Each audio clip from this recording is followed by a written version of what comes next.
नमस्कार साथियों, welcome to my YouTube channel Shiksha Diksha study. मैं आपको साइंस वाला पोर्शन करा रहा था। साइंस वाले पोर्शन में मैंने आपको दर्पण, समतल दर्पण, गोलीय दर्पण के बारे में बताया था। फिर गोलीय दर्पण के बारे में मैंने बताया था दो प्रकार का होता है, एक अवतल और एक उत्तल। देखो ऐसे मैंने बताया था, इसके दो पार्ट कर दें तो एक हिस्सा ये बनेगा और एक हिस्सा ये बनेगा। यदि मैंने बाहर पॉलिश की तो बाहर पॉलिश करने पर जो बनता है वो क्या बनेगा, अवतल। यदि अंदर पॉलिश की तो अंदर पॉलिश करने पर क्या बनता है, उत्तल। इसका मतलब ये हुआ कि इसका जो परावर्तक पृष्ठ होता है वो अंदर की ओर वक्रित होता है और इसका किधर होता है, बाहर की ओर वक्रित होता है।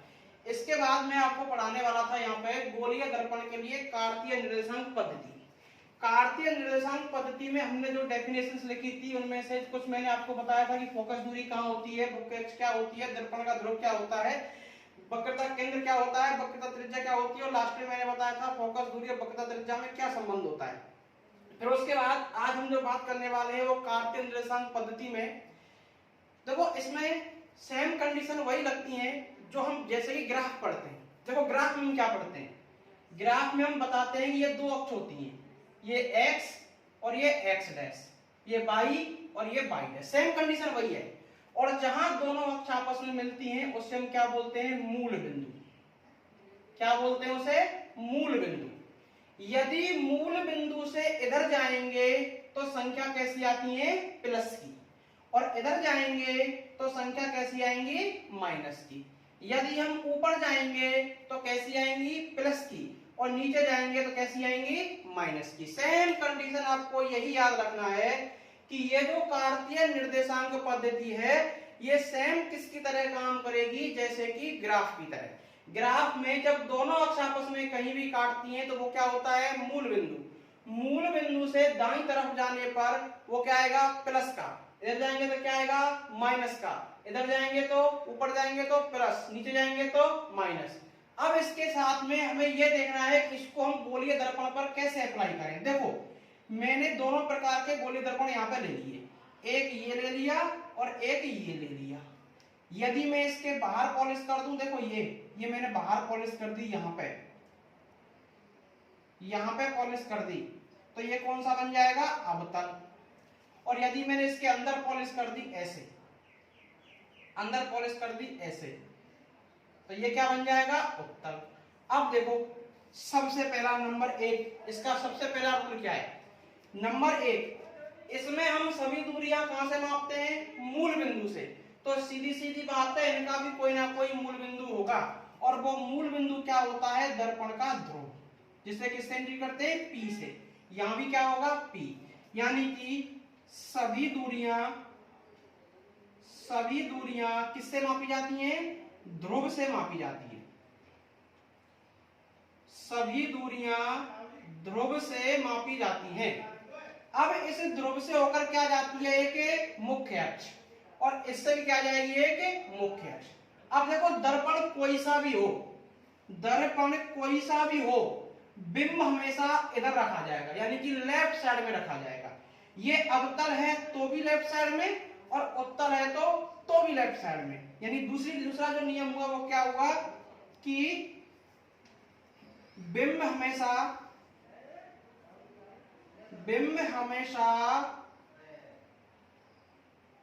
बाईं ओर रखा जाता है।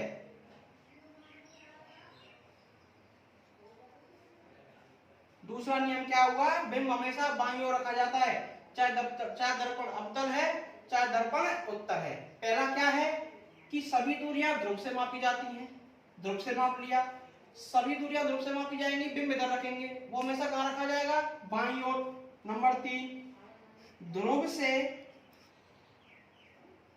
बाईं ओर मापी गई दूरियां ऋणात्मक होती हैं, ऋणात्मक होती हैं। देखो इधर जाएंगे तो कैसा आएगा, इधर से इधर नाप रहे हैं, कैसा आएगा, नेगेटिव। इसमें भी कैसा रहा था, नेगेटिव। और इधर मापेंगे तो कैसा आएगा, पॉजिटिव। वही बाईं ओर मापेंगे तो नेगेटिव, इधर मापेंगे तो पॉजिटिव, और बाईं ओर मापा तो नेगेटिव और दाईं ओर मापा तो पॉजिटिव। इसका मतलब क्या हुआ कि ध्रुव से दाईं ओर मापी गई दूरियां धनात्मक होती हैं, धनात्मक होती हैं। देखो इधर मापा नेगेटिव, इधर मापा पॉजिटिव, इधर नेगेटिव, इधर पॉजिटिव। लेफ्ट में मापेंगे तो नेगेटिव और राइट में मापेंगे तो पॉजिटिव। हो सकता है कोई भी दूरी आपको ऊपर भी मापनी पड़े और हो सकता है कोई दूरी आपको नीचे मापनी पड़े। यानी कि यह हुआ कि मुख्य अक्ष से ऊपर मापी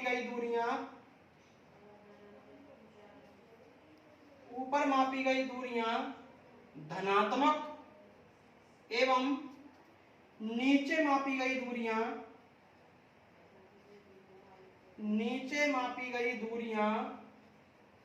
कैसी होंगी? ऋणात्मक होंगी। देखो सारी दूरियां, ये 4 नियम 5 में आपको याद रखने हैं। पहला क्या है कि सभी दूरियां ध्रुव से मापी जाती हैं। ध्रुव से बाईं ओर मापी गई नेगेटिव, दाईं ओर मापी गई पॉजिटिव, ऊपर मापी गई नेगेटिव, नीचे मापी गई ऊपर मापी गई पॉजिटिव, नीचे मापी गई नेगेटिव। अब इनको आप यहाँ पे देखिए। अब मैं इनको आपसे एक चीज पूछने वाला हूँ, यहाँ पे आपको ये बताना है कि क्या होगा क्या नहीं होगा। देखो हमने क्या था, 2 प्रकार के दर्पण मैंने आपको बताया था कि प्रतिबिंब जो होते हैं वो 2 प्रकार के बनेंगे, आभासी और सीधा और वास्तविक एवं उल्टा। जो सीधा बनेगा वो ऐसे बनेगा और जो उल्टा बनेगा वो ऐसे बनेगा। सीधा बनेगा ऐसे, उल्टा बनेगा ऐसे। कैसे? सीधा बनेगा ऊपर की ओर, उल्टा बनेगा नीचे की ओर। अब देखो ये अवतल दर्पण है तो ये दर्पण कैसे पूरा होगा? ऐसे पूरा होगा।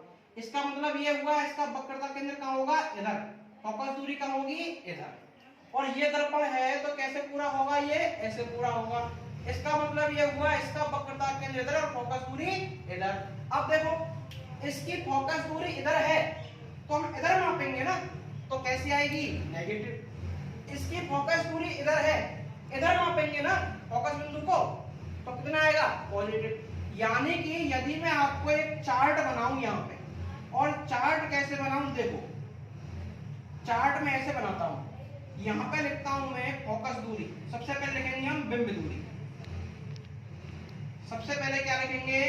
बिंब दूरी। फिर बिंब दूरी के बाद हमें क्या लिखेंगे यहाँ पर? फोकस दूरी। फोकस दूरी के बाद हम क्या लिखते हैं यहाँ पर? प्रतिबिंब दूरी।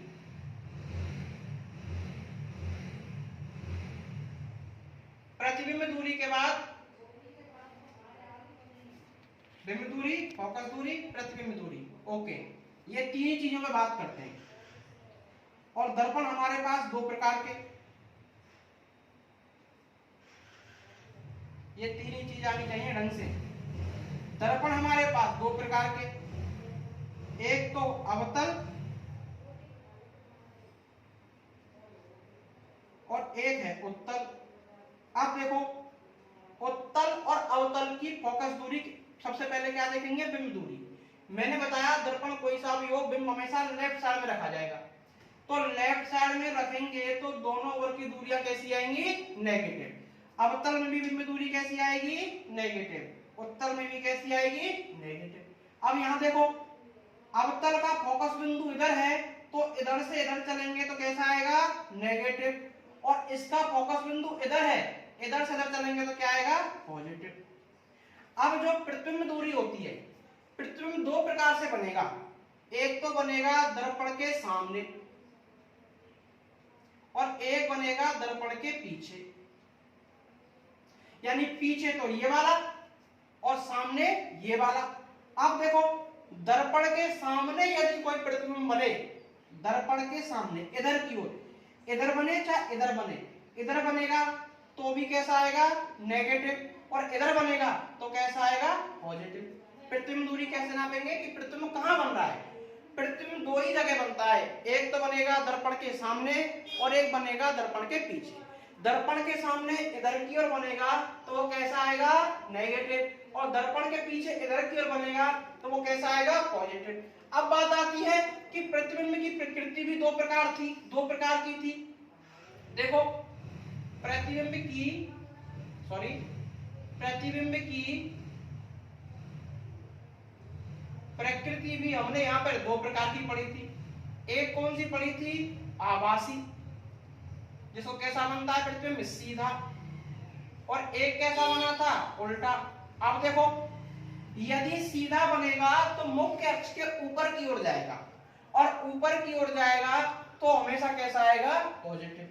और यदि उल्टा बनेगा तो मुख्य अक्ष के नीचे की ओर जाएगा, और नीचे की ओर आएगा तो कैसा आएगा? नेगेटिव। अब ये बात हुई आपके साइन की। देखो, बिंब दूरी, हमेशा आपसे कोई पूछे कोई वस्तु दर्पण के सामने इतने मीटर पर है, 4 मीटर पर है, तो आपको देखना है 4 इधर जाएगा तो इधर कैसा आएगा? नेगेटिव। आपको लिखना है बिंब दूरी बराबर -4। प्रतिबिंब किस पर निर्भर करेगा? प्रतिबिंब बन रहा कौन कह रहा है? यदि दर्पण के सामने बनता है, सामने बनेगा तो नेगेटिव और पीछे बनेगा तो पॉजिटिव। यानी कि उत्तल दर्पण में हमेशा दर्पण के पीछे बनेगा तो वो कैसा आएगा? पॉजिटिव। अब देखो यहाँ पर एक बात, ये आपकी बात हो गई। इसके बाद हमको एक चीज और देखनी है कि गोलीय दर्पण से प्रतिबिंब का निर्माण हम कैसे करते हैं। अब मैंने मान लिया मेरे पास कोई गोलीय दर्पण है। देखो, गोलीय दर्पण से प्रतिबिंब निर्माण, गोलीय दर्पण से प्रतिबिंब निर्माण के नियम, या हम इनको बोलते हैं विशिष्ट किरण आरेख। हम इनको क्या बोलते हैं? विशिष्ट किरण आरेख। गोलीय दर्पण से प्रतिबिंब निर्माण के नियम या विशिष्ट किरण आरेख। अब देखो ये कैसे बनते हैं। ये 4 नियम हैं और चारों की चारों नियम आपको याद रखने हैं। अगर ये 4 नियम आपको याद हैं तो आप सारे की सारे जो प्रतिबिंब बना सकते हैं। याद नहीं होंगे तो आप नहीं बना सकते। हमेशा एक चीज ध्यान रखना कि अवतल दर्पण में जो प्रतिबिंब बनता है वो बनता है वास्तविक, और उत्तल दर्पण में बनेगा आभासी। अवतल दर्पण में कैसा बनेगा? वास्तविक। उत्तल में कैसा बनेगा? आभासी। वास्तविक हमेशा कैसा होगा? उल्टा। आभासी हमेशा कैसा होगा? सीधा। अब देखते हैं कि इसका पहला नियम क्या है। देखो, पहला नियम यह है कि यदि कि मुख्य अक्ष के समांतर आपतित प्रकाश किरण दर्पण से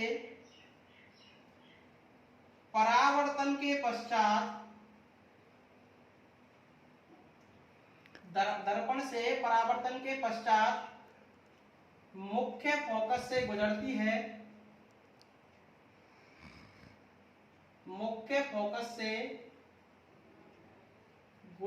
है, या गुजरती हुई प्रतीत होती है,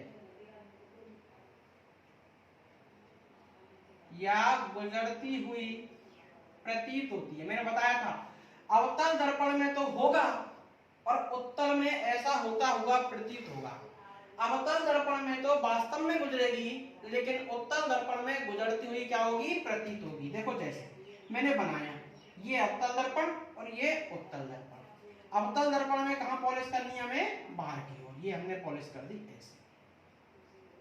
और उत्तर में पॉलिश कहां करनी है? अंदर की ओर। ये लो हमने ऐसे पॉलिश कर दी। इसका ये हो गया पॉलिश वाला भाग। अब देखो इसका जो ये होगा, ये क्या कहलाएगा? ध्रुव। और ये भी इसका क्या होगा? ध्रुव। यानी परावर्तन का मध्य बिंदु क्या होगा? ध्रुव। ध्रुव से होकर क्या जाएगी? मुख्य अक्ष। ध्रुव से होकर क्या जाएगी? मुख्य अक्ष। ये लीजिए मुख्य अक्ष, ये गई। अब देखो बिंब हमेशा कहां रखा जाएगा? इधर। तो प्रकाश किरण किधर से आएंगी? इधर से। इसमें भी बिंब कहां रखा जाएगा? इधर। अभी बताया था कि बिंब हमेशा बाईं ओर रखा जाता है। दर्पण कोई सा भी हो, बिंब हमेशा बाईं ओर। ये कौन सा दर्पण है? अवतल। और ये कौन सा है? उत्तल। अब देखना आप कि मुख्य अक्ष के समांतर ये जा रही है, जाएगी, पीछे परावर्तक पदार्थ की पॉलिश हो रही है, परावर्तन होगा, परावर्तन के बाद ये ऐसे गुजरेगी और कहां से गुजरेगी? फोकस बिंदु से होकर गुजरेगी। मुख्य अक्ष के समांतर आने वाली प्रकाश किरणें परावर्तन के पश्चात मुख्य फोकस से गुजरती हैं या गुजरती हुई प्रतीत होती हैं। ये आपतित और ये परावर्तित। लेकिन इसमें क्या होगा?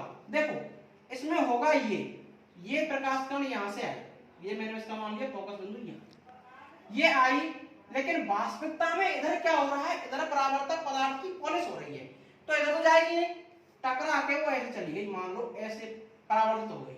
लेकिन यदि मैं इस परावर्तित किरण को पीछे की ओर बढ़ाऊं,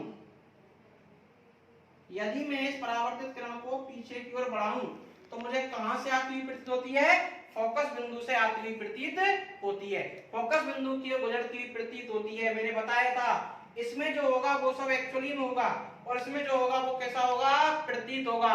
अवतल दर्पण में जब मुख्य अक्ष के समांतर आएगी तो फोकस बिंदु से गुजरेगी, और इसमें फोकस बिंदु से गुजरती हुई क्या होगी, प्रतीत होगी। अब देखो इसके साथ हम दूसरा नियम पढ़ते हैं। दूसरा नियम क्या है, मैं इसी को मिटा रहा हूं, बस आप बार बार मिटाओगे। देखो